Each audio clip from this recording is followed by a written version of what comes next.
ఒక అడవిలోని చెరువులో ఒక తాబేలు నివసిస్తూ ఉండేది. అది రోజూ బయటకు వచ్చి చెట్టు నీడలో కూర్చునేది. అదే సమయానికి అక్కడకు ఓ కాకి వచ్చి దానితో పాటే కబుర్లు చెప్పేది. ఆ పక్కనే ఉన్న కలుగులో ఒక ఎలుక కూడా ఉండేది. కానీ అవి ఎంత పిలిచినా ఆ ఎలుక వచ్చేది కాదు. దాంతో ఆ రెండూ దాన్ని ఎగతాళి చేసేవి.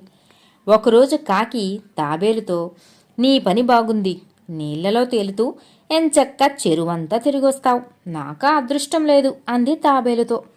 నువ్వేం బాధపడకులే, రేపు ఆ అదృష్టం నీకు కలిగిస్తాను అంది తాబేలు. ఆ మాటలు విని సంబరపడిపోయింది కాకి. మరుసటి రోజు కాకి రాగానే తాబేలు ఓ తాడుతో తన డిప్పకు కాకి కాళ్లకు ముడివేసింది.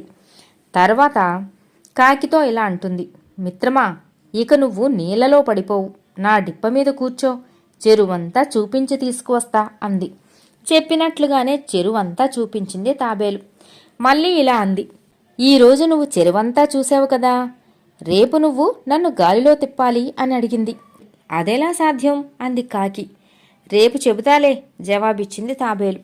మరుసటి రోజు కాకి వచ్చేసరికి తాడుతో సిద్ధంగా ఉంది తాబేలు. ఏంటి మిత్రమా నీ ఉపాయం అని అడిగింది కాకి.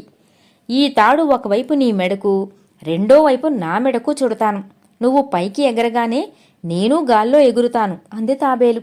భలే భలే అంది కాకి సంతోషంగా. వెంటనే తాడు కట్టుకొని కాకి ఒక్కసారిగా ఎగరబోయింది.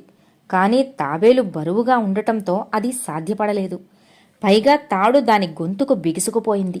ఎంత ప్రయత్నించినా ముడి రాకపోగా మరింత చిక్కుపడసాగింది. దాంతో కాకి ఊపిరి ఆడక రెక్కలు ఆడించటం మొదలుపెట్టింది. అది చూసిన ఎలుక కలుగులోంచి బయటికి వచ్చి తాడుని కొరికేసి వాటిని రక్షించింది. తాబేలు కాకి దాన్ని ఎంత ఎగతాళి చేసినా అవేవీ పట్టించుకోకుండా వచ్చి ప్రాణాలు రక్షించినందుకు తాబేలు కాకి ఎలుకకు కృతజ్ఞతలు తెలిపాయి. కథ సమాప్తం.